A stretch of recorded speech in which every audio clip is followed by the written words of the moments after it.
Hey everybody, this is Marstead with my post-playthrough review of Off. Like my review for Her Story, this is going to be a little bit different than the main body of reviews, simply because the game is so short, and also because it's so different from everything else out there on the market. It at least isn't its own genre like Her Story is. It is a RPG, but only sort of. This game is very artsy-fartsy. It's the video game equivalent of an extremely pretentious French art film. That could still be amazing. It'd be one of the best movies ever made, but it's very weird. And as a result, I think this review format will be a little weird and quite a bit shorter than normal because of how short the game is. On the subject of the overall audience, this is probably the most niche game that I've played on Twitch, in that it would be very difficult for me to go to any one of my friends and say, you gotta play Off. I think the people who came to me and said you gotta play Off made the right decision. This was a sub-block game that we played over 2 subscribers' sub-blocks, and their reason for saying you gotta play this is because I like Earthbound so much, and because I ended up liking Undertale so much. And this game is very inspired by Earthbound in the way Undertale is, and it's riffing on a lot of the same ideas. So if you're into that kind of quirky, Off moves beyond quirky. It's funny sometimes, but it is not meant to be funny. It's definitely more of the dark, serious, at the darkest and serious that Undertale gets, even though that's a very goofy game. It's really good though, and I think that if you are the sort of person that can appreciate a obscure French art film, if you like watching strange, weird movies from auteur directors that you don't really know what's going on, if you're a fan of David Lynch, we'll put it that way, if you like David Lynch, you will probably like Off. Because it's like if Twin Peaks was a weird video game about an ethereal... Well, I can't really say, can I? Because it would all be a spoiler. If you liked Eraserhead, you should play Off. Right, so what's a spoiler-free description of the game? It is an RPG Maker game. So if you've used RPG Maker before, you'll notice a lot of the sound effects and the battle system are canned from that. But it... Definitely, if you hadn't used RPG Maker before, I don't think you would catch whiff of the fact that this was made using a pretty canned engine, because the developer does a lot of crazy shit within RPG Maker. I think I was particularly well suited to play this game, given that I probably spent hundreds of hours dorking around with RPG Maker when I was a teenager. So I'm really familiar with what it can and can't do. And most of what Off does feels like the sort of things that you're not really expected to do in RPG Maker. So it can be really cool sometimes to see somebody who makes a painting with clay, which is what this feels like. It's really neat the way he's sort of forcing a square peg into a circular hole.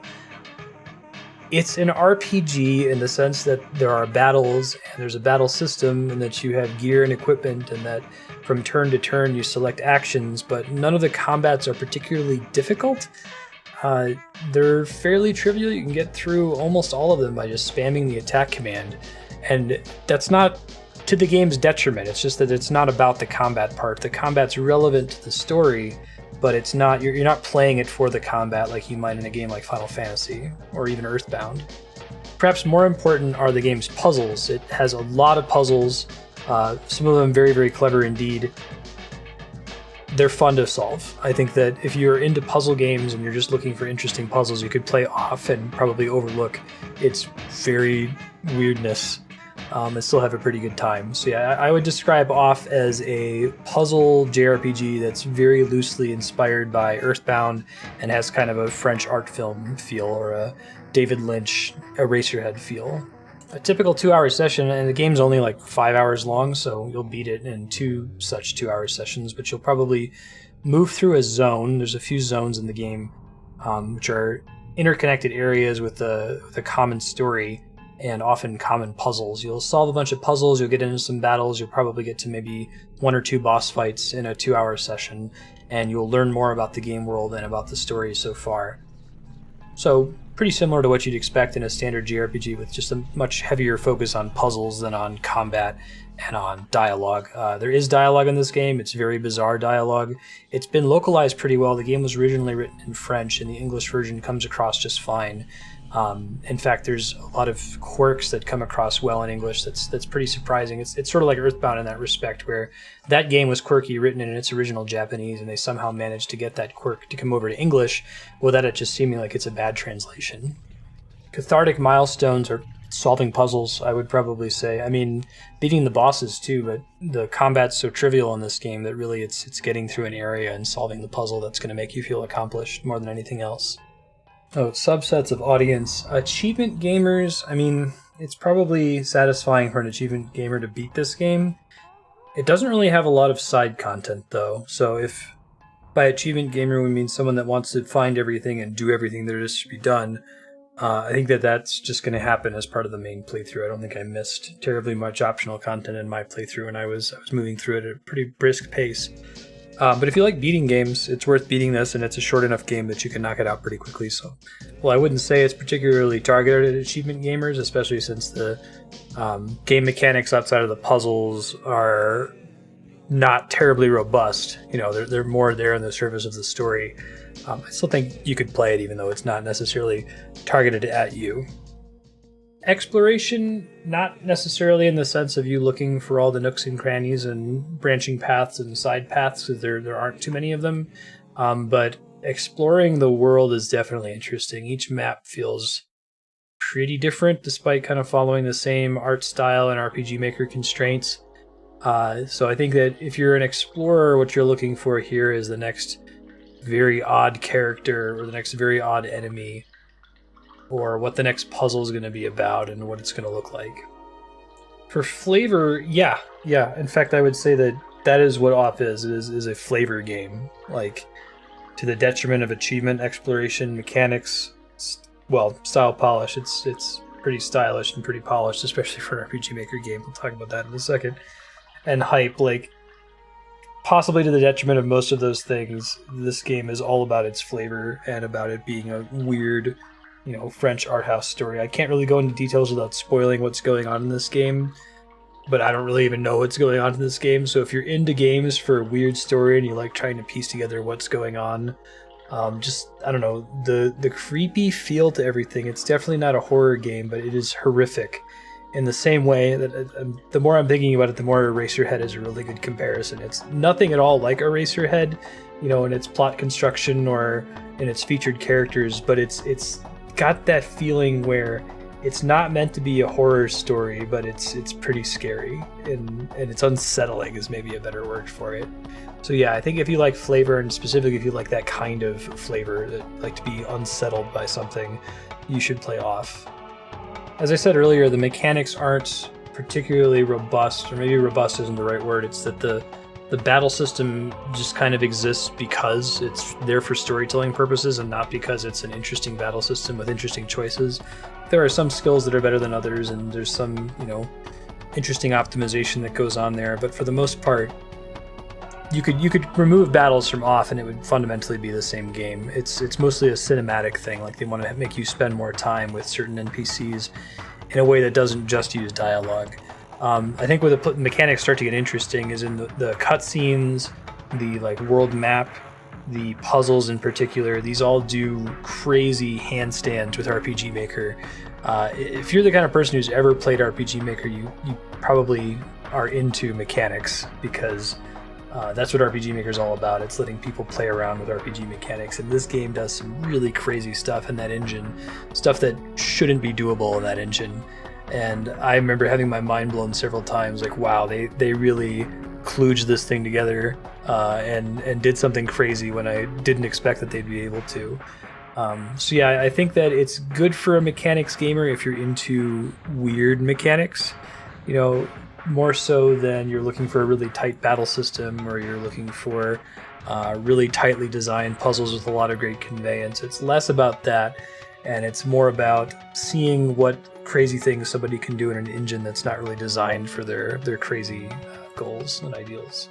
Style polish, holy shit, Off is super polished. It doesn't feel like it's glitchy in any respect. Like it's everything the developer wanted it to be, and maybe the fact that it's so weird helps to obfuscate any actual errors in the game. You might think, oh, that's totally intentional. After about an hour playing this game, you'll start to think that everything is intentional. The placement of every tile and of every dialogue line, even in the translated English version. And it's really stylish, and it has its own style. I've never played a game like it, and I doubt I'll ever play another game like it in the future. It's super weird. But it's if you're attracted to style polish in games, and you might be turned off by RPG Maker games because they're often the opposite of style or polish. They kind of borrow that from RPG Maker. They don't go to that effort. But this game spends effort on polishing itself and having a really unique style. So I think that if that's the draw, you should totally play Off. Finally, hype. I don't think that Off is a particularly hype-filled game. I mean, you might want to see somebody's reaction to the crazy stuff that happens, but I think it's more of the game where you want to know that someone else has played it and then talk about their playthrough after the fact. Because it's the kind of thing that it's sort of like, you don't want to go to the Louvre and see the Mona Lisa with somebody else. Like, maybe you do because they're with you, but it's not really critical that you look at their face and see their reaction in the moment. You might want to talk to someone who went to the Louvre years ago and say, hey, did you see the Mona Lisa? What did you think of it? Right? What was your experience? Describe it to me after it's done. And maybe that's kind of the difference, that it's more reflecting on it after the experience is complete, more so than following the experience in the moment. I mean, clearly there was enough hype that I had a couple subscribers that were interested in sharing this game and in me playing it live on stream and seeing my reactions and solving the puzzles. But, it doesn't seem like it's a massively followed community on Twitch, and there's not particularly crazy twists and turns that you can objectively understand because the game is so subjective and open into interpretation. So yeah, I think it's more of a discuss it on specific forums built around artistic games like Off, more so than, hop on Twitch and there's a ton of people that are hunting for blind playthroughs of the game. On to importance and strengths. Is Off important? I would think that anyone that's looking to make a game like this, a kind of quirky, artsy-fartsy exploration of the human psyche, or whatever Off is, they would definitely want to look at it and play this game. And I do believe that it inspired Undertale to some extent. I don't know that Toby Fox, the Undertale creator, has ever commented on that publicly, but there's a particular boss in Undertale that has battle music that's very similar to Off and looks kind of like an enemy that you might encounter in Off. And they've got a lot of similar themes and ideas that they're exploring. So yeah, I would say that Off has the potential to be important. I really haven't seen, any spin-offs or games that are trying to do the same thing, especially out of something like RPG Maker, but that could just be ignorance. I haven't encountered it yet. As for strengths, I think I covered those pretty closely in the audience section, but the game is really good at doing what it sets out to do, which is to be extremely unsettling, and really make you question what's going on in the universe that you're playing in. Beyond that, though, the biggest strength, I think, is how good it is at doing what it sets out to do in the confines of RPG Maker as a software development environment. None of this stuff should work in RPG Maker, but he makes it work, and it's really cool. The sorts of things that you end up doing in a game in an engine that's really not designed for that sort of thing at all. RPG Maker is built for very canned, standard JRPG battles where you're leveling up and you're gaining equipment. And you technically level up and you technically gain equipment in Off, but that is far from what the game is all about. As far as opportunities for improvement, it's hard to say when you have a game that doesn't really sit in a genre with a bunch of other games. Technically, it's a turn-based RPG, but it isn't really. So if you were to complain and say, oh, I don't like the battle system because it's not that robust and it's very easy and the choices I make don't really matter in combat, I think that might be the point. It's hard to tell. It's sort of like trying to criticize Eraserhead. I keep coming back to that, but it's hard to critique, and I don't think that I could really say that the game would work better if anything was changed significantly. I guess there are a couple puzzles that it's possible to get stuck on, so maybe some additional guidance if you were to get stuck on a puzzle for too long. Maybe make the battle system a little bit more interesting, but again, I think that it's kind of the point that you could get stuck in a puzzle, and it's kind of the point that the battle system is not that interesting. It's a really interesting phenomenon to not be able to cite any opportunities for improvement for a game like this, because you think you should be able to, right? You look at a game like Persona and you say, maybe the developer intended for this to be the case, but it's still a bad experience for the player. And I don't know, I think it's just because Persona is trying to be more of a mainstream playable by anyone who's interested in a Japanese RPG sort of game, or similarly, like, you know, Super Mario Brothers. There could be a mechanic or a level in a Super Mario Brothers game that's just not as good as another mechanic, and they don't just get a pass by saying, well, that's how Miyamoto wanted to do it, so deal with it, scrub. Right? But Off feels so much like an art project that I feel like the game mechanics aren't that important, and they're rarely getting in the way of you experiencing the art project. So given that it's not, you know, creating a toxic experience for the player, there's not a lot I can really seriously critique about it. Here we'll have a spoiler divider. If you haven't played Off, now's your chance to bail.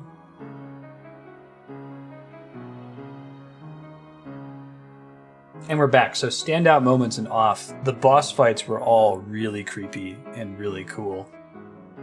There's the boss with the cat with the bird inside of it. It was really, really weird.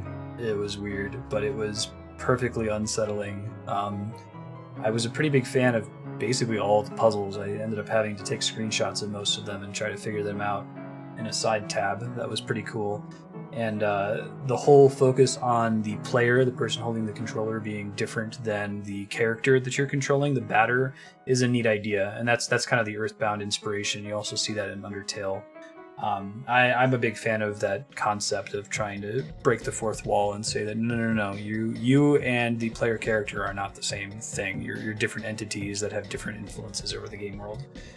So I think that would be the standout moments for me. The boss fights, I guess. The stream folks, my viewers convinced me to go back to areas that I had already cleared, and after purifying them, and it's very creepy, like everything's gone. You're this like genocidal, ethereal maniac thing walking through these zones and just killing everything. So I think it's a pretty necessary experience. If you did play this game and you didn't revisit the zones at the end, you should go back and do that, or watch a video of someone doing it, because it's pretty perfectly creepy. As far as other issues, I don't really have any. I mean, I thought the game was great. It did what it set out to do.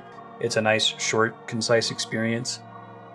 My personal preference, like when it gets to be a little bit too artsy-fartsy and a little bit too pretentious, it's kind of hard for me to take it really seriously and invest myself in it. I think that Undertale did a really good job of balancing that in comparison, where that game can be a little preachy and pretentious here and there, but it doesn't feel quite as far up its own butt as Off is. But that's not a critique of Off. It's not saying that the game is bad.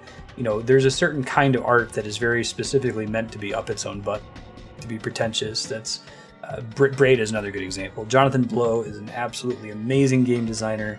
His level design is outstanding. I love Braid. It's one of the greatest games ever made, but oh my god, it's pretentious as hell, and it is way up its own butt. And that's okay. Like, it's a different experience from a game that's very self-aware and wary of annoying its user base by being too pretentious, you know?